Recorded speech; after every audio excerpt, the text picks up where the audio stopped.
Hey hello everyone, welcome to easy biology. প্রথমেই extremely sorry, আমি গত সপ্তাহে আমার কিছু পার্সোনাল প্রবলেমসের জন্য ক্লাস নিতে পারিনি। আহ, যেটা হবার হয়ে গেছে। আমরা আগামী দিনে এরকম না করারই চেষ্টা করব।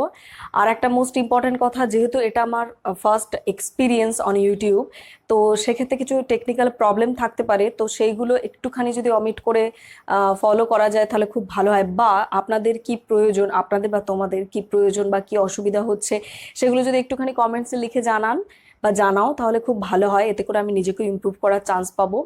আর গত সপ্তাহে যে ভিডিওসগুলো মিস গেছে, চেষ্টা করব যে এই উইকের মধ্যে সেই সিলেবাসটা কভার করার, যেটা আমরা বলেছিলাম যে বংশগতিতে ঢুকে পড়বো। তো সেটা এই উইকের ফার্স্টেই একদম ঢোকার কথা ছিল, সেটা হয়ে ওঠেনি। তাই দুটো ক্লাস কি তিনটে ক্লাস আমি এক্সট্রা দিয়ে দেওয়ার চেষ্টা করব। ঠিক আছে? তো যেমনটি আমরা আগের দিন বলেছিলাম যে নেক্সট ক্লাস হবে ক্রোমোজোমের উপর। আজকে আমরা পড়বো ক্রোমোজোম কি ও কাকে বলে, ক্রোমোজোমের সংখ্যা কত রকমের হতে পারে, ক্রোমোজোমের ভৌত গঠন, যেটা আমাদের মাধ্যমিকের ক্ষেত্রে সবসময় একটা 5 মার্কসের কোয়েশ্চেন আসেই, ক্রোমোজোমের রাসায়নিক উপাদান সমূহ। হ্যাঁ, এখানে স্টার দিয়ে রেখেছি কারণ রাসায়নিক গঠনটা পড়ার জন্য আমাদেরকে একটু ডিটেলস একটা আলাদা করে ক্লাস নিলে ভালো হয় বলে আমার মনে হয়, যেটা আগের দিনকে সূত্র ধরে বলেছিলাম যে অনেকখানি ডিএনএ একটুখানি জায়গার মধ্যে কিভাবে থাকবে। তো সেই রিলেটেডই এটা, তাই একটা আলাদা ক্লাস হবে। নেক্সট হচ্ছে ক্রোমোজোমের শ্রেণী বিভাগ কত রকমের হচ্ছে, আর ইউক্রোমাটিন হেটারোক্রোমাটিন। এখানে যেগুলো লেখা আছে, এছাড়াও অনেক রকম জিনিস রয়েছে, অনেকগুলো টপিকস রয়েছে, সেগুলো অবশ্যই ডিটেলসে অন্য ক্লাসেতে আলোচনা করা যাবে। কোনো অসুবিধা হলে সঙ্গে সঙ্গে কমেন্টে জানাবেন। ওকে, ফার্স্ট আমাদের ক্রোমোজোম কি এবং কাকে বলে। ক্রোমোজোম কি এই জিনিসটা আমরা আগের দিনেও পড়েছিলাম, তাই তো? তো প্রথমেই বলি, ক্রোমোজোম এই টার্মটা কিন্তু আমরা পাবো শুধুমাত্র ইউক্যারিওটিক কোষের ক্ষেত্রে। কেন ইউক্যারিওটিক কোষের ক্ষেত্রে? কারণ প্রোক্যারিওটিক আর ইউক্যারিওটিক কোষের ক্ষেত্রে আমরা ফার্স্টেই একটা ডিফারেন্স দেখেছিলাম, যে যেখান থেকে নিউক্লিয়াসের গঠনটা হবে সব থেকে বড় পার্থক্য হিসাবে, তাই তো? প্রোক্যারিওটিক কোষের ক্ষেত্রে কি ছিল? নিউক্লিয়াস সুগঠিত হবে না, অর্থাৎ সেখানেতে নিউক্লিয় পর্দাটা আলাদা করে থাকবে না। নিউক্লিয় রস, নিউক্লিয় জালিকা, নিউক্লিয় লাশ, এইভাবে আলাদা আলাদা যে চারটে গঠন আমরা জানি আদর্শ নিউক্লিয়াসের, সেটা থাকছে না। অর্থাৎ সেক্ষেত্রে জেনেটিক মেটেরিয়ালটা ডাইরেক্ট সাইটোপ্লাজমের মধ্যে থাকছে। তাহলে ইউক্যারিওটিক কি কি হবে? তাহলে ইউক্যারিওটিক কোষের যে নিউক্লিয়াস হবে তাতে এই চারটি উপাদান অতি অবশ্যই থাকবে। তাহলে সেক্ষেত্রে আমরা আরেকটা জিনিস দেখতে পাবো, যে প্রোক্যারিওটিক কোষেতে তাহলে জেনেটিক বস্তুটা হয়তো ছোট, ঠিক আছে। আর তাহলে ইউক্যারিওটিক কোষে নিশ্চয় সেই অ্যামাউন্টটা অনেক বেশি হবে। সেই অ্যামাউন্টটা বেশি থাকার জন্য কি করে অন্য একটা ছোট্ট জায়গাতে সেটা পাকিয়ে থাকবে, সেটা আমাদের অন্য ক্লাসে পড়ার বিষয়। তো ক্রোমোজোম কখন বলবো, নিউক্লিয় জালিকা কখন বলবো, এই আইডিয়াটা নিশ্চয়ই সকলেরই আছে, তবু একবার রিক্যাপ আমরা করে নিই। কোষের মধ্যে যখন আমরা সাধারণ মাইক্রোস্কোপেতে দেখি, তখন দেখি নিউক্লিয়াসের মধ্যে জালকাকার কিছু অংশ রয়েছে, সেটাকে আমরা নিউক্লিয় জালিকা বলি। তাহলে নিউক্লিয় জালিকাটা কোন অবস্থায় আমরা দেখতে পাই? নিউক্লিয় জালিকাটা যখন কোষ বিভাজনরত অবস্থায় থাকবে না, অর্থাৎ কোষের যখন বৃদ্ধির দশা হবে বা কোষ যখন পরবর্তী বিভাজনের জন্য নিজেকে প্রস্তুত করবে, তখন এইগুলো এরকম জালিকাকারে থাকবে, ঠিক আছে। কিন্তু যখন কোষ বিভাজন দশার শুরুর দিকে আসবে বা বিভাজনরত অবস্থায় থাকবে, তখনই এই জালকাকার গঠনটা বদলে যাবে অন্য রূপেতে। কিরকম বলেছিলাম? যত বেশি কোষ বিভাজনের দিকে যাবে, তত বেশি এই জালকাকার অংশটা ধীরে ধীরে খুলতে থাকবে বা সেপারেট হতে থাকবে। খুলতে থাকবে, সেপারেট হতে থাকবে, ইয়েস। কারণ এইখানেতে প্রত্যেকটা প্রজাতি অনুযায়ী ক্রোমোজোম সংখ্যা নির্দিষ্ট থাকে বা জেনেটিক বস্তু নির্দিষ্ট থাকে, এবং সেই সংখ্যাটার উপর ডিপেন্ড করে এই জারকাকারটা কতখানি ঘনীভূত হবে সেটাও নির্ভর করে। কিন্তু আমাদের এখানে আলোচ্য বিষয় হলো, তাহলে এই যে জিনিসটা আরো সরল হবে বা আলাদা হবে কেন? কারণ ধরা যাক আমাদের হিউম্যানের ক্ষেত্রে থাকে আমাদের প্রত্যেকটা কোষেতে 46টা করে, তাহলে 46টা করে এরকম সূত্রর মতো অংশ সব আলাদা আলাদা করে সরে যাবে, ঠিক আছে। সেটাও কিছুটা পেঁচিয়ে পেঁচিয়ে থাকবে, কিন্তু এরকম জালকাকার অংশ না। মোরালেস আমরা কাউন্টও করতে পারবো। এইটাই যখন পুরোপুরি কোষ বিভাজনের দশায় ঢুকে যাবে, এই গঠনটায় তখন আরো বেশি ঘনীভূত হবে, অর্থাৎ সেখান থেকে জল বিয়োজন হবে এবং আরো বেশি ঘনীভূত হয়ে আরো কুণ্ডলী পাকিয়ে যাবে। তখনই সেটা এরকম এক্স আকৃতির গঠন তৈরি করবে, ঠিক আছে। তাহলে এই এক্স আকৃতির গঠন তৈরি করার জন্য আমাদের কি কি রকম জিনিস লাগতে পারে সেইগুলো আমরা রাসায়নিক উপাদান হিসেবে পড়ব। তাহলে আমাকে যদি বলা হয় যে ক্রোমোজোম কাকে বলে, কি লিখবো ক্রোমোজোমের সংজ্ঞাতে, তাহলে আমরা সহজে কিভাবে লিখবো একবার চট করে দেখে নিই, কোনোদিন মুখস্থ করবে না। সেটা হলো প্রথমে স্থান, অর্থাৎ ইউক্যারিওটিক কোষের নিউক্লিয়াসে অবস্থিত জালিকাকারে বিন্যস্ত মূলত হিস্টোন নন হিস্টোন প্রোটিন কিছু আরএনএ দ্বারা গঠিত যে সূত্রাকার অংশ প্রজাতির বংশগত বৈশিষ্ট্য নির্ধারণ করে এবং বংশ পরস্পর যেগুলিকে সঞ্চারিত করে তাকেই বলবো আমরা ক্রোমোজোম। কত ইজি হয়ে গেল। আমিও কি মুখস্থ করেছি? মুখস্থ করিনি। তাহলে এইভাবেই মনে রাখবো পরপর পরপর পয়েন্ট অনুযায়ী, তাহলেই কখনো জিনিসগুলোর মনে রাখতে ওইভাবে হয় না। আচ্ছা, তাহলে প্রোক্যারিওটিক কোষের জিনোমটা বা ডিএনএটা সেটা তো এরকম দেখতে হচ্ছিল না, বা সেটা তো অনুপাতে সাইজে অনেক ছোট, তাহলে সেক্ষেত্রে আমরা কি বলবো? ক্রোমোজোম তো বলতে পারি না, কারণ ক্রোমোজোমের গঠন তো অন্যরকম দেখতে হচ্ছে বা তার রাসায়নিক উপাদানগুলো অন্যরকম। তাহলে সেক্ষেত্রে তাদের কি বলবো?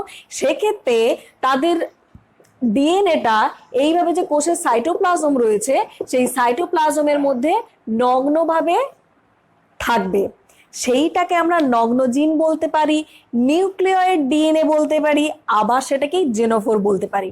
ঠিক আছে, তাহলে প্রোক্যারিওটিক কোষের ক্ষেত্রে এতগুলো নাম হয়ে গেল এবং সেটা সাইটোপ্লাজমে থাকছে, আর সেটাই যখন ইউক্যারিওটিক কোষ হচ্ছে তখন আদর্শ ক্রোমোজোম হিসাবে থাকছে। ঠিক আছে। আচ্ছা, আর একটা ব্যাকটেরিয়ার ক্ষেত্রে বা কিছু জীবের ক্ষেত্রে, নিম্ন শ্রেণীর জীবের ক্ষেত্রে এই যে নিউক্লিয় ডিএনএটা, এটা ছাড়াও এক্সট্রা কিছু সার্কুলার ডিএনএ থাকে বা চক্রাকার ডিএনএ থাকে এই রকম। ঠিক আছে, এইগুলি কেবলমাত্র জননের সময় সাহায্য করে, এইটাকে বলা হয় প্লাজমিড ডিএনএ। যদি সংখ্যায় আসি, সংখ্যা কেন? সংখ্যা তো আপনার আমার সেম, বা তোমার আমার, তোমার ভাই বোন সকলের সেম, তৎসত্ত্বেও সংখ্যাটাকে আমরা আলাদা করে কেন পড়ছি? কারণ যখন একটি পুরুষ এবং একটি নারীর মিলনের ফলে একটি সন্তান উৎপন্ন হয়, সেক্ষেত্রে যদি দুজনেরই যদি যেই স্বাভাবিক ক্রোমোজোম সংখ্যাটা রয়েছে আমরা জানছি 46, দুটোর থেকে যদি 46 করে যায়, সিঙ্গেল একটা সেলেতে কতগুলো ক্রোমোজোম হচ্ছে? নিশ্চয়ই সেটা প্রজাতি রক্ষা করবে না। তাহলে সেক্ষেত্রে আমাদের দেখতে হবে যে দু রকম ভাবে থাকতে পারে। দু রকম অর্থাৎ সংখ্যাটা একবার ডাবল হিসাবে, একবার সিঙ্গেল সেট হিসাবে। প্রথমেই বলি, আমাদের দেহকোষ অর্থাৎ যেই কোষগুলি বা যেই কোষের জিনোমগুলি আমাদের সমস্ত রকম দৈহিক বৈশিষ্ট্য নির্ধারণ করে, সেই কোষগুলিতে ক্রোমোজোম সংখ্যা আলাদা হবে এবং গ্যামেট অর্থাৎ যখন যৌন জননে অংশগ্রহণ করবে কোষগুলো, তখন তাদের ক্ষেত্রে ওই ক্রোমোজোম সংখ্যাটাই বদলে যাবে। ওই যে বললাম বাবা মায়ের মিলনের ফলে সন্তান উৎপন্ন হচ্ছে, সেই যে সন্তানটা উৎপন্ন হবে সেটাকে তো বাবা মায়ের মতো আইডেন্টিক্যাল হতে হবে, বা মানুষের থেকে মানুষই তৈরি হবে, অন্য কোনো নিশ্চয়ই মিরাকেল কোনো জীব তৈরি হবে না। তাহলে সেক্ষেত্রে দুজনের হাফ এসে একটা ফুল জিনিস তৈরি হবে। তাই এই ক্রোমোজোমকে যদি আমরা এন দিয়ে চিহ্নিত করি, গ্যামেটের ক্ষেত্রে এই এন সংখ্যক ক্রোমোজোমটা থাকবে, অর্থাৎ মায়ের এন, মা দেবে এন আর বাবা দেবে এন। ঠিক আছে, দিয়ে কি হয়ে যাবে? 2n। অর্থাৎ এই যে 2n সংখ্যক জিনিসটা প্রত্যেকটা প্রজাতি অনুযায়ী আমাদের নির্দিষ্ট থাকবে। এটাকেই ঘুরিয়ে বলি, আমাদের দেহকোষে এই 2n সংখ্যাটাই হলো ক্রোমোজোম সংখ্যা হিসেবে ডিনোট করি আমরা। তাহলে দেহকোষে 2n অর্থাৎ সিঙ্গেল যে সেট তার ডাবল থাকবে, আর যখনই সেটা গ্যামেট বা যৌন জননের এককে থাকবে তখনই সেটা একটা করে থাকবে। সেই একটা করে সেটের মিলনে দুটো সেট হলো, অর্থাৎ প্রজাতিটা রক্ষা পেয়ে। যেমন ধরো তুমিও মানুষ, আমিও মানুষ, আমার দেহের প্রত্যেকটা কোষেতে 46টা ক্রোমোজোম রয়েছে, ঠিক তো একইভাবে তোমার দেহেতেও প্রতিটা কোষে 46টাই ক্রোমোজোম থাকবে। এর দ্বারা প্রজাতি তাদের বৈশিষ্ট্যগুলো নির্ধারণও করতে পারে, বজায় রাখতে পারে এবং সেইটাই বংশ পরস্পরায় যেমনটি বললাম সঞ্চারিত হয়। এখানেও তাই হচ্ছে। তাহলে এই 2n নামটাকে বলবো আমরা ডিপ্লয়েড। ডি বা ডাই অর্থাৎ দুই, অর্থাৎ এটা হয়ে গেল ডিপ্লয়েড, আর এটার নাম দেব আমরা হ্যাপ্লয়েড। আচ্ছা, এবার যদি কোয়েশ্চেন দেওয়া হয় যে তাহলে যে একটি শুক্রাণুতে কতগুলি ক্রোমোজোম থাকে, আমরা জানি মানুষের ক্ষেত্রে 2n = 46। ওকে, শুক্রাণু অর্থাৎ জনন কোষ বা শুক্রাণু অর্থাৎ যৌন জননের একক, তাহলে সেক্ষেত্রে আমরা কি জানবো, তাহলে দেহকোষের অর্ধেক থাকবে, তাহলে দেহকোষের অর্ধেক অর্থাৎ n = 46/2 = 23।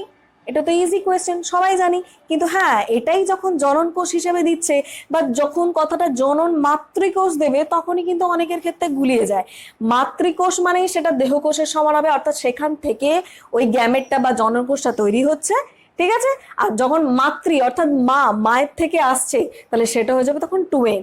এবার যদি অন্য কোনো একটা মানে শর্ট কোয়েশ্চেন তো এরকম প্রায়শই আসে, বিশেষ করে এইচএস এর ক্ষেত্রে, মাধ্যমিক ক্ষেত্রে দুজনদেরই আসে। সেটা হলো যে কোনো একটা পার্টিকুলার উদ্ভিদ বা প্রাণীর বলে দিল যে তার গ্যামেটে যদি এতগুলো ক্রোমোজোম থাকে তাহলে দেহকোষে কত থাকবে, খুব স্বাভাবিক 2n। কিন্তু শস্য নিউক্লিয়াসে থাকলে বললে তখন হয়ে যাবে 3n। অর্থাৎ এই যে ক্রোমোজোম সংখ্যাটা n, এর একটা সেট, দুটো সেট, তিনটে সেট এই হিসাবে কিন্তু থাকতে পারে। অর্থাৎ একটা সেট থাকবে যখন গ্যামেট গঠন করবে, দুটো সেট থাকবে যখন দেহকোষের ক্ষেত্রে, আর তিনটে সেট থাকবে যখন শস্য নিউক্লিয়াসের ক্ষেত্রে। এই 2n, 3n, সিঙ্গেল n এগুলো কখন হচ্ছে সেটা কোয়েশ্চেনটা পড়ে একটুখানি মাথায় রেখে করলেই হবে। আর আমি এখানেতে যেই সমস্ত কোয়েশ্চেনগুলো পড়তেই বলবো একটুখানি নোট ডাউন করে রেখো। আমি জানি যে সকলের কাছে হয়তো প্রচুর কোয়েশ্চেন ব্যাংক রয়েছে বা সহায়িকা বই রয়েছে, তবুও বলবো যেই পার্টিকুলার জায়গাগুলো খুব বেশিভাবে কোয়েশ্চেন আসে এবং খুব গুলিয়ে যায় সেগুলো কিন্তু আলোচনা করে দেবো, তাই একটুখানি নোট ডাউন করে রেখে দেবে। আর যা কিছু অসুবিধা অতি অবশ্যই ভিডিওটা পজ করে দেখতে পারো বা কমেন্টে লিখে জানাতে পারো, ঠিক আছে। নেক্সট আমরা আসবো ক্রোমোজোমের ভৌত গঠন নিয়ে। ওকে, আমরা এখানেতে এই বাইরের যে ব্লু লাইনটা এটাকে অমিট করে প্রথমেই আমি দেখবো এই ভিতরের কালো অংশটা, কেন সেটা পরে বলছি। এখানে দেখো প্রথমে পাকানো, কিছুটা সরল গঠন, পাকানো, এখানে আরো জটিল, পাকানো, সরল, পাকানো, জটিল, পাকানো, পাকানো, পাকানো, এইভাবে গেছে, তাই তো। এইবার বলি এই আউটার লাইনটা কেন হয়েছে।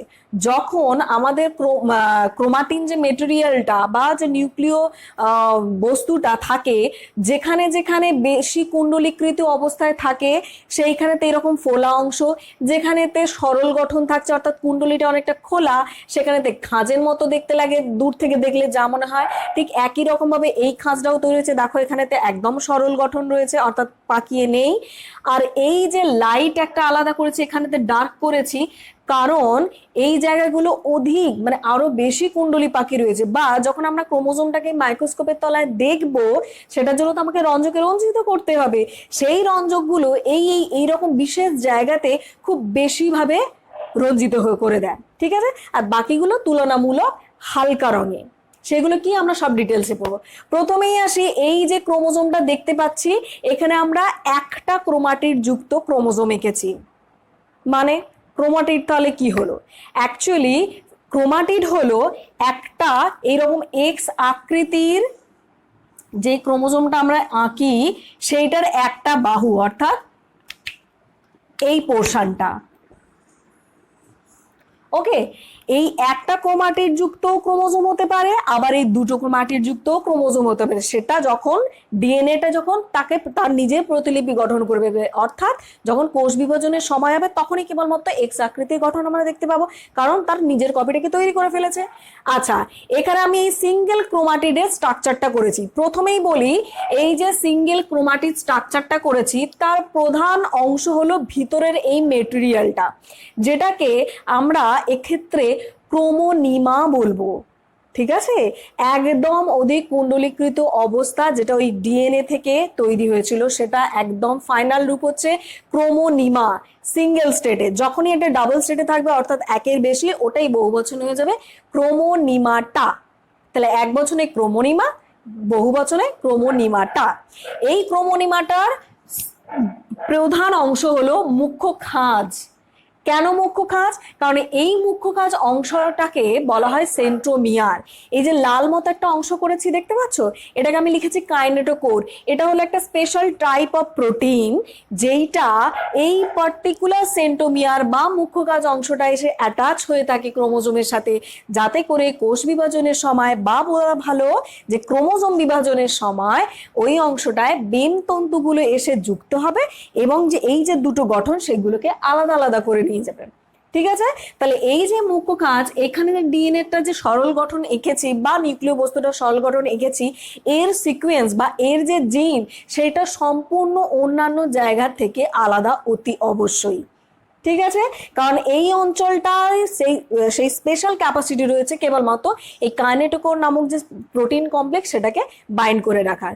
আচ্ছা, নেক্সট হচ্ছে এই দুটোকে লিখেছি বাহু, অর্থাৎ সেন্ট্রোমিয়ারের দুপাশে যেই অংশটুকু ক্রোমোজোমের পড়ে থাকবে সেটাকেই বলবো বাহু। ওকে, আচ্ছা নেক্সট আছে সেকেন্ড একটা খাঁজে। এটা ছিল মুখ্য খাঁজ অর্থাৎ প্রধান খাঁজ, যেহেতু সেন্ট্রোমিয়ার ছিল এখানে সেটা হয়ে যাবে গৌণ খাঁজ। সেকেন্ড, গৌণ অর্থেই বলা এই যে খাঁজটা প্রাথমিক খাঁজ বা মুখ্য খাঁজ প্রতিটা ক্রোমোজোমে থাকতেই হবে, প্রতিটা হেলদি ক্রোমোজোমে থাকবেই, কিন্তু এই ক্রোমোজোমটা থাকতেও পারে নাও থাকতে পারে। দেখে নেওয়া যাক কি এটা। এখানেতে এই যে সরল গঠনটা হয়েছে, এই সরল গঠনটার জন্য একটা ছোট্ট করে খাঁজ তৈরি হয় সব কোষের, এই সব ক্রোমোজোমের ক্ষেত্রে না, যেই যেই ক্রোমোজোমের ক্ষেত্রে হবে সেখান থেকে নিউক্লিওলাসটা পুনরুদ্ধার হবে। নিউক্লিওলাস পুনরুদ্ধার হবে। নিউক্লিয়াস কোথায় ছিল? নিউক্লিওলাস ছিল নিউক্লিয়াসের মধ্যে। তো সেটা পুনরুদ্ধার হবে মানে কি, কোষ বিভাজনের সময় নিউক্লিওলাসটা অবলুপ্ত হয়ে যায়। অবলুপ্ত হয়ে যায় কেন, কি বৃত্তান্ত, কি হচ্ছে, ঘটনাগুলো আমরা কোষ বিভাজনের চ্যাপ্টার পড়ার সময় পড়বো। ঠিক আছে, তো নিউক্লিওলাসটাকে পুনরুদ্ধার করা হয়, অর্থাৎ এইখানে যে পার্টিকুলার জিনটা রয়েছে সেই জিনটা কিন্তু ওই নিউক্লিওলাসটা তৈরি করতে হেল্প করে। সেই কারণে এই গৌণ খাঁজটাকে NOR নিউক্লিওলার অর্গানাইজার হিসাবেও বলা হয়। তাহলে NOR কি? 1 নম্বরে শর্ট কোয়েশ্চেন আসতে পারে। 2 নম্বরে যদি শর্ট কোয়েশ্চেন আসে অতি অবশ্যই ছবিটা এঁকে দেবে। এত কিছু তখন চিহ্নিত করার প্রয়োজন নেই।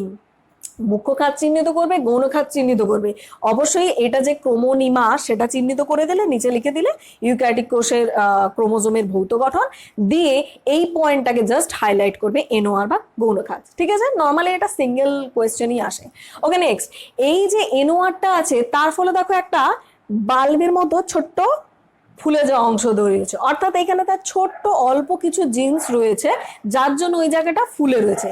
যেমন এইটা একটা লং ডিস্ট্যান্স, সেই কারণে এটা বা বিমের মতো লাগছে, কিন্তু এইটা একটুখানি জায়গা বলে সেটা বাল্বের মতো ফুলে যাওয়া লাগছে।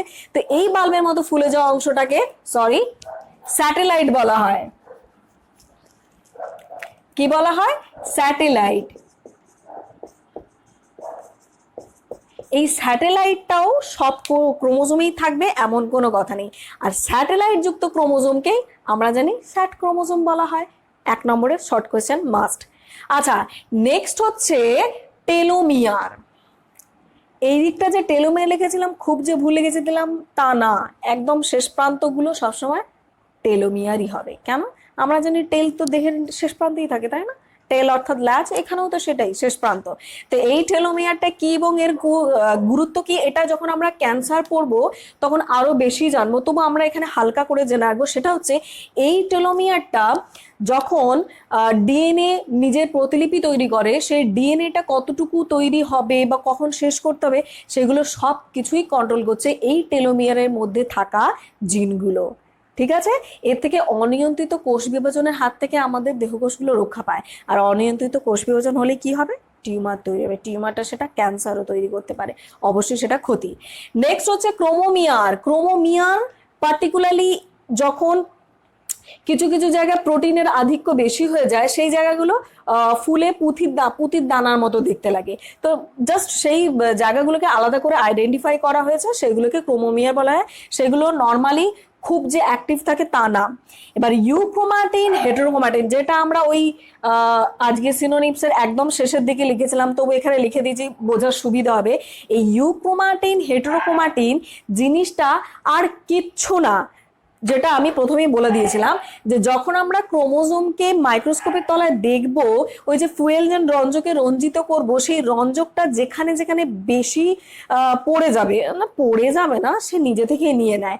তো এই যে বেশি নিয়ে নেওয়া রঞ্জক জায়গাগুলো, সেটাকে আমরা বলবো হেটারোক্রোমাটিন।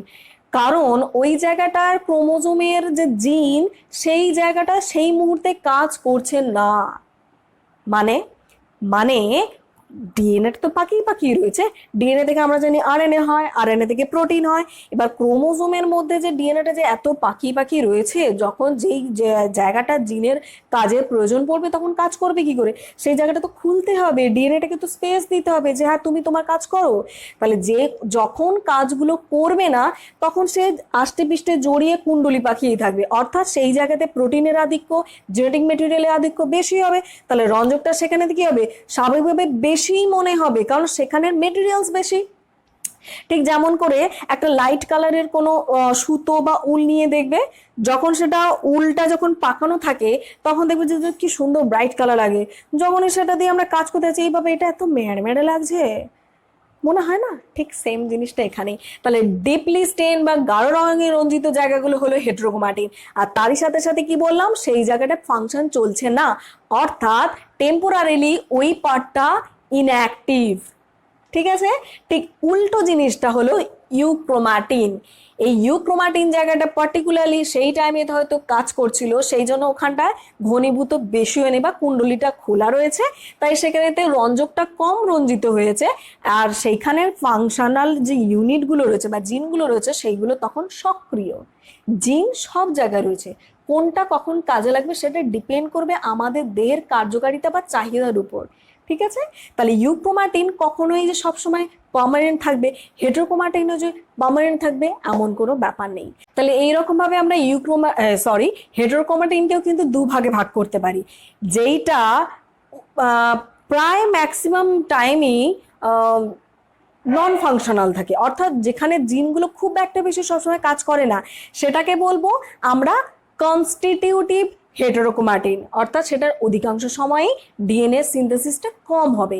আর সেটাই সেই হেটারোক্রোমাটিনটা যেটা কিনা প্রয়োজনেই ইউক্রোমাটিনে পরিণত হতে পারে চাইলে, সেটা হয়ে যাবে ফ্যাকাল্টেটিভ হেটারোক্রোমাটিন। তাহলে এইরকম ভাবে আমাদের কিন্তু ইউক্রোমাটিন হেটারোক্রোমাটিনের যে বেসিক ডিফারেন্স, সেগুলো কিন্তু প্রায়শই আসে। খুব কম এটা 2 মার্কসের আসে, যদি আসে তাহলে অবশ্যই একটা সরল গঠন এঁকে দিয়ে, যেটা তোমাদের বই সব বইতে দেওয়া আছে, কোনো চাপ নেই, সেটা দিয়ে একটুখানি মার্ক করে দিয়ে আর পয়েন্ট পয়েন্ট করে লিখতেই পারো।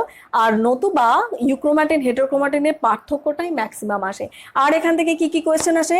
এখান থেকে আসে ক্লাস 10 এর ক্ষেত্রে মাস্ট বি মাস্ট 5 নম্বরের কোয়েশ্চেন, আর 12 এর ক্ষেত্রে হয় এটাকে 3 বা 5 মার্কসের ক্রোমোজোমের কাজ হিসেবে দিতে পারে।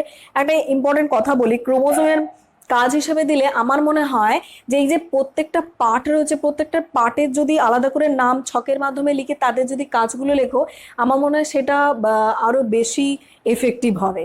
ঠিক আছে? এছাড়া জেনেটিক বস্তু ট্রান্সফার করছে, অমুক করছে, তমুক করছে, সেগুলো তো রয়েইছে, কিন্তু এইভাবে যদি প্রতিটা পার্টের যদি লিখে দিই তাহলে খুব ভালো হয়। তবে হ্যাঁ, সেটা যদি 5 মার্কসের হয় সেরকম ভাবে দিলে বেটার। ওকে, এছাড়াও প্রত্যেকটা পার্ট সিঙ্গেল সিঙ্গেল 2 মার্কস 1 মার্কসের করে কোয়েশ্চেন আসে। একটা ইম্পর্টেন্ট কোয়েশ্চেন আছে টেলোমিয়ার দিয়ে, সেটা হলো যে টেলোমিয়ার না থাকলে আমাদের কি কি ক্ষতি হতে পারে।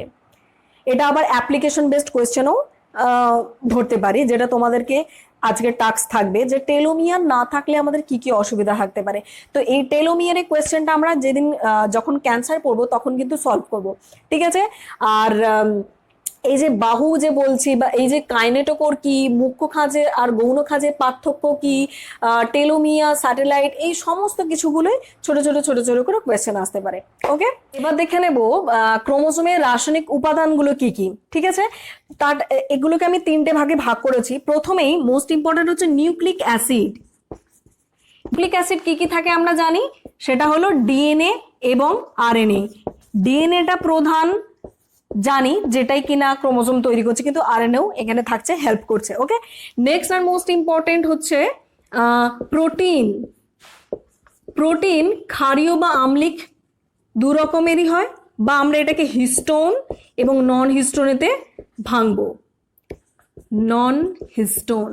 এইগুলো নিয়ে ডিটেলস আলোচনা অবশ্যই নেক্সট ক্লাস হবে, সবাই কিন্তু নেক্সট ক্লাসটা অবশ্যই জয়েন করবে।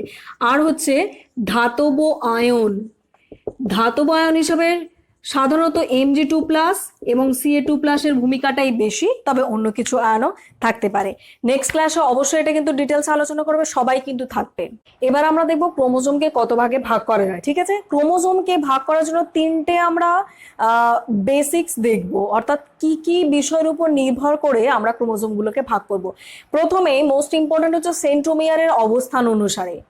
সেন্ট্রোমিয়ারটা কোন জায়গায় অবস্থান করবে, ক্রোমোজোমের মাঝখানে, ধারে, একদম প্রান্তে, কোথায় অবস্থান করবে সেটা অনুযায়ী ভাগ হবে। সেন্ট্রোমিয়ার কতগুলো থাকতে পারে, সাধারণত একটাই নর্মাল, বাকিগুলো কিন্তু অ্যাবনর্মালিটিসের দিকে যাবে। আর নেক্সট হচ্ছে কার্যগত দিক, কার্যগত দিকটার উপর ডিপেন্ড করে এই যে আমরা ছেলে মেয়ে হচ্ছি বা আমাদের দেহের বিভিন্ন রকম যে কার্যগুলোকে পরিচালনা করছে সেগুলো নির্ভর করছে। আচ্ছা, প্রথমেই তাহলে আমরা আসি সেন্ট্রোমিয়ারের অবস্থান অনুসারে। সেন্ট্রোমিয়ার যদি আমরা যেটা একদম সরল গঠন হিসাবে, তোমরাও পরীক্ষার সময় তাই আঁকতে পারো, যদি আমি এরকম একটা ক্রোমোজোম করি, ঠিক আছে, সেন্ট্রোমিয়ারটা যদি একদম ক্রোমোজোমের মাঝখানটায় অবস্থান করে, অর্থাৎ দুদিকের যে বাহু, এই বাহু দুটোর যদি দৈর্ঘ্য মোর অর লেস সেম হয়, তাহলে এই রকম ক্রোমোজোমকে আমরা বলবো মেটাসেন্ট্রিক ক্রোমোজোম। মেটাসেন্ট্রিক ক্রোমোজোম, ঠিক আছে। এই মেটাসেন্ট্রিক ক্রোমোজোমটার ক্ষেত্রে দুটো বাহু অতি অবশ্যই সমান হবে, বোঝা গেল। এবার এইগুলো যখন আমরা অ্যানাফেজে দেখব, অর্থাৎ যখন আমাদের ক্রোমোজোমটার বাহু দুটো একে অপর থেকে আলাদা হয়ে দুটো নতুন নিউক্লিয়াসের দিকে যাচ্ছে বা নতুন কোষের দিকে যাচ্ছে, তখন এইটা ঠিক এরকম ভি আকৃতির মতো দেখতে হবে, ঠিক আছে। তাহলে এটা হয়ে গেলে বৈশিষ্ট্য, এটাও হয়ে গেল বৈশিষ্ট্য, আর একটা বৈশিষ্ট্য দুটো বাহু সমান।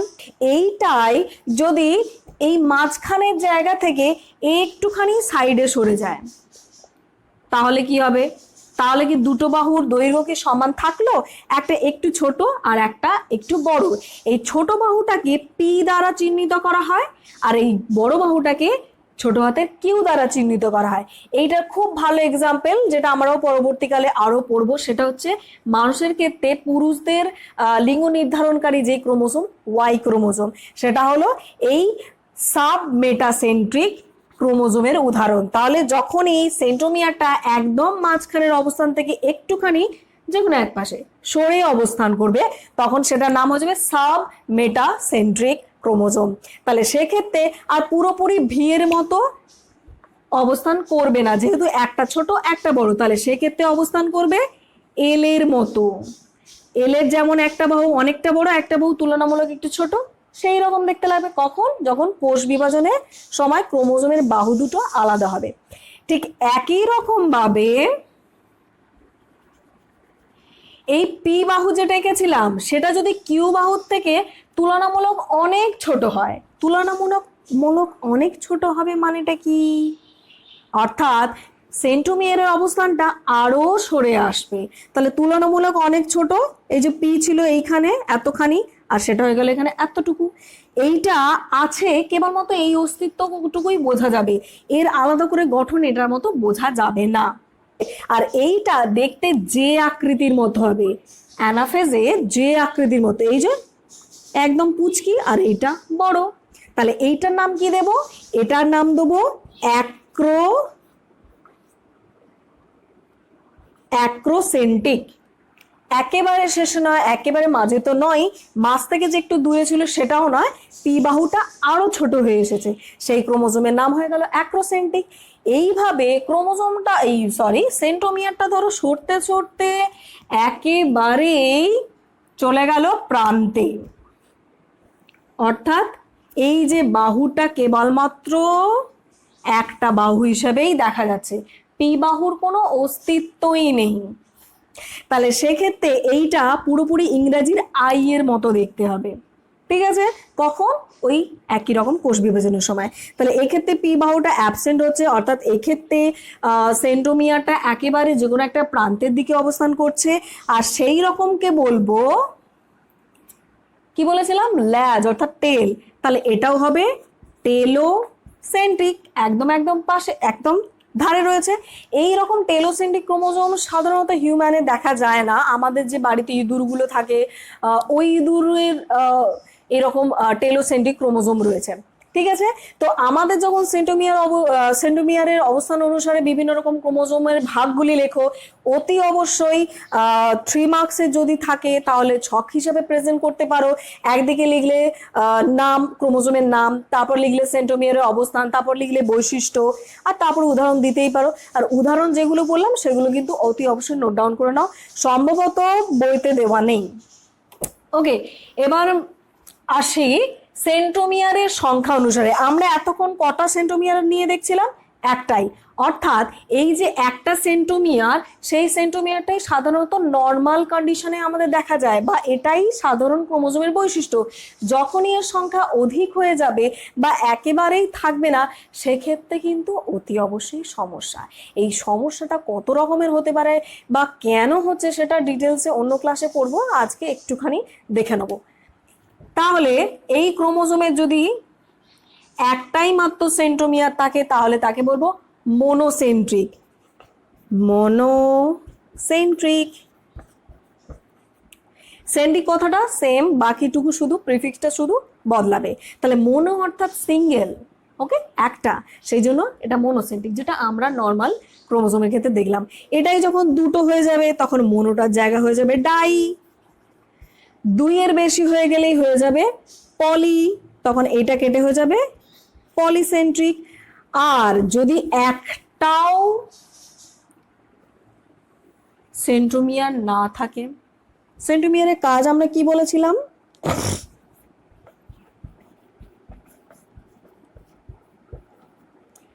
অর্থাৎ অ্যাবসেন্ট। তাহলে এই অ্যাসেন্ট্রিক ক্রোমোজোমটা হলো সেন্ট্রোমিয়ার বিহীন। তা আমাদেরকে যদি অ্যাপ্লিকেশন বেসড কোয়েশ্চেন দেওয়া হয় যে সেন্ট্রোমিয়ার না থাকলে ক্রোমোজোমের কিরকম পরিণতি হতে পারে বা আমাদের দিয়ে কি কি অসুবিধা দেখা যেতে পারে, কোয়েশ্চেনটা নোট ডাউন করে রাখো এবং উত্তরটা দেবে, ঠিক আছে? আমি উত্তরটা সকলের কমেন্টে দেখতে চাইবো, এখানে আমি বলবো না।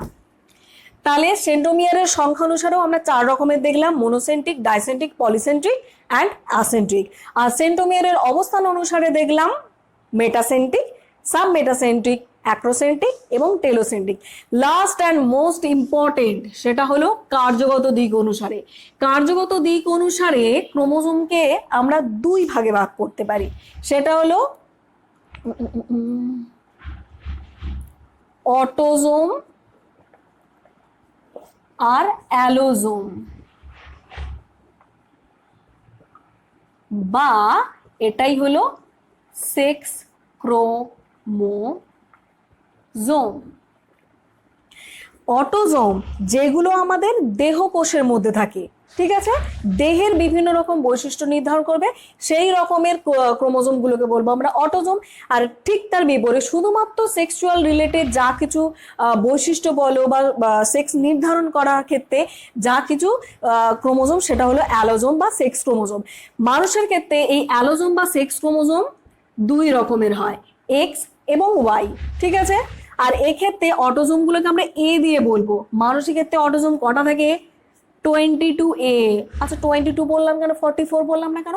আমরা এই যে 22A যখন লিখি তখন সেটা গ্যামেটের ক্ষেত্রে লিখি 22A লিখবো, আর যদি এটা দেহ কোষের ক্ষেত্রে লিখি তাহলে লিখবো 44A, ঠিক আছে।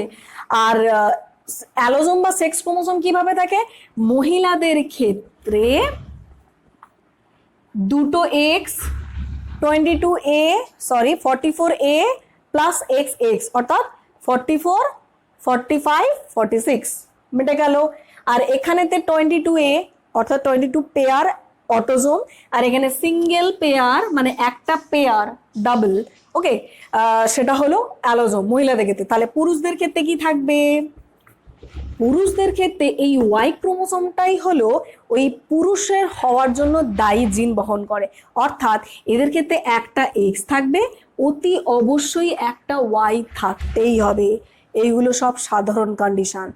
এই যে ক্রোমোজোম যে সংখ্যা বা নাম্বারটা সেটা কিন্তু চেঞ্জ হতে পারে। আর চেঞ্জ হলে কি কি সমস্যা হয় সেগুলো কিন্তু আমরা অতি অবশ্যই এই চ্যাপ্টারেতেই পড়ব। তাহলে যদি বলে হিউম্যানের ক্ষেত্রে ক্রোমোজোম সংখ্যা কত, তখন লিখবে 44A plus XX or XY, এইভাবে আমাদের লিখতে হয়। এখানেতে দুটো টার্ম আসবে, হোমোগ্যামেটিক,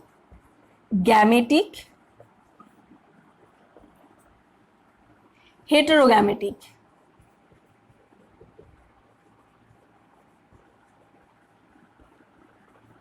হোমোগ্যামেটিক, হেটেরোগ্যামেটিক। হোমো হলো একই, আর হেটেরো কথার অর্থ হলো ভিন্ন। গ্যামেটিক মানে যে গ্যামেট প্রডিউস করে। যদি আমরা এক্স এক্স ফিমেলের ক্ষেত্রে দেখি, অর্থাৎ মহিলার ক্ষেত্রে দেখি, এর থেকে গ্যামেট যখন তৈরি হবে তখন তো অর্ধেক সংখ্যক ক্রোমোজোম যাচ্ছে, তাই না? অর্থাৎ এন সংখ্যক ক্রোমোজোম, তাহলে এন সংখ্যক যখন ক্রোমোজোম যাবে তাহলে এই সেক্স ক্রোমোজোম দুটোও তো আলাদা আলাদা হয়ে যাবে। যেমনটি আমরা বলেছিলাম 22A plus x, 22A plus x, তাহলে এটা একটা গ্যামেট, এটা একটা গ্যামেট।